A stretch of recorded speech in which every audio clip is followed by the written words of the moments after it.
Matius pasal 5, ucapan bahagia. Ketika Yesus melihat orang banyak itu, naiklah ia ke atas bukit, dan setelah ia duduk, datanglah murid-muridnya kepadanya. Maka Yesus pun mulai berbicara dan mengajar mereka, katanya, "Berbahagialah orang yang miskin di hadapan Allah, karena merekalah yang mempunyai kerajaan sorga. Berbahagialah orang yang berduka cita, karena mereka akan dihibur. Berbahagialah orang yang lemah lembut, karena mereka akan memiliki bumi. Berbahagialah orang yang lapar dan haus akan kebenaran, karena mereka akan dipuaskan. Berbahagialah orang yang murah hatinya, karena mereka akan beroleh kemurahan. Berbahagialah orang yang suci hatinya, karena mereka akan melihat Allah. Berbahagialah orang yang membawa damai, karena mereka akan disebut anak-anak Allah. Berbahagialah orang yang dianiaya oleh sebab kebenaran, karena merekalah yang mempunyai kerajaan surga. Berbahagialah kamu jika karena aku kamu dicela dan dianiaya dan kepadamu difitnahkan segala yang jahat. Bersukacita dan bergembiralah karena upahmu besar di sorga, sebab demikian juga telah dianiaya nabi-nabi yang sebelum kamu. Garam dunia dan terang dunia. Kamu adalah garam dunia. Jika garam itu menjadi tawar, dengan apakah ia diasinkan? Tidak ada lagi gunanya selain dibuang dan diinjak orang. Kamu adalah terang dunia. Kota yang terletak di atas gunung tidak mungkin tersembunyi. Lagi pula orang tidak menyalakan pelita lalu meletakkannya di bawah gantang, melainkan di atas kaki dian sehingga menerangi semua orang di dalam rumah itu. Demikianlah hendaknya terangmu bercahaya di depan orang, supaya mereka melihat perbuatanmu yang baik dan memuliakan Bapamu yang di sorga." Yesus dan hukum Taurat. Janganlah kamu menyangka bahwa aku datang untuk meniadakan hukum Taurat atau kitab para nabi. Aku datang bukan untuk meniadakannya, melainkan untuk menggenapinya.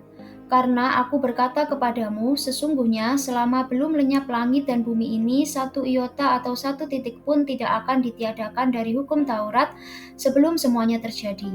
Karena itu, siapa yang meniadakan salah satu perintah hukum Taurat sekalipun yang paling kecil dan mengajarkannya demikian kepada orang lain, ia akan menduduki tempat yang paling rendah di dalam kerajaan surga.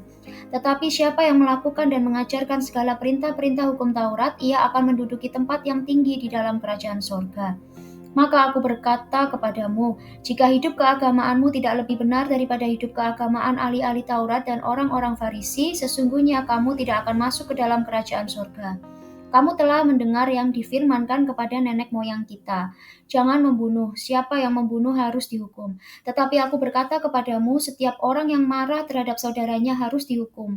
Siapa yang berkata kepada saudaranya kafir harus dihadapkan ke mahkamah agama, dan siapa yang berkata jahil harus diserahkan ke dalam neraka yang menyala-nyala. Sebab itu, jika engkau mempersembahkan persembahanmu di atas mezbah dan engkau teringat akan sesuatu yang ada dalam hati saudaramu terhadap engkau, tinggalkanlah persembahanmu di depan mezbah itu dan pergilah berdamai dahulu dengan saudaramu, lalu kembali untuk mempersembahkan persembahanmu itu.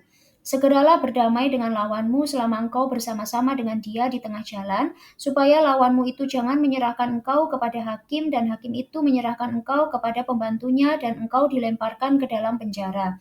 Aku berkata kepadamu, sesungguhnya engkau tidak akan keluar dari sana sebelum engkau membayar hutangmu sampai lunas. Kamu telah mendengar firman, jangan berzinah. Tetapi aku berkata kepadamu, setiap orang yang memandang perempuan serta menginginkannya sudah berzina dengan dia di dalam hatinya. Maka jika matamu yang kanan menyesatkan engkau, cungkilah dan buanglah itu, karena lebih baik bagimu jika satu dari anggota tubuhmu binasa, daripada tubuhmu dengan utuh dicampakkan ke dalam neraka. Dan jika tanganmu yang kanan menyesatkan engkau, penggalah dan buanglah itu, karena lebih baik bagimu jika satu dari anggota tubuhmu binasa daripada tubuhmu dengan utuh masuk neraka. Telah difirmankan juga, siapa yang menceraikan istrinya harus memberi surat cerai kepadanya. Tetapi aku berkata kepadamu, setiap orang yang menceraikan istrinya kecuali karena zina, ia menjadikan istrinya berzina, dan siapa yang kawin dengan perempuan yang diceraikan, ia berbuat zina. Kamu telah mendengar pula yang difirmankan kepada nenek moyang kita. Jangan bersumpah palsu, melainkan peganglah sumpahmu di depan Tuhan. Tetapi aku berkata kepadamu, janganlah sekali-kali bersumpah, baik demi langit, karena langit adalah tahta Allah, maupun demi bumi, karena bumi adalah tumpuan kakinya, ataupun demi Yerusalem, karena Yerusalem adalah kota raja besar.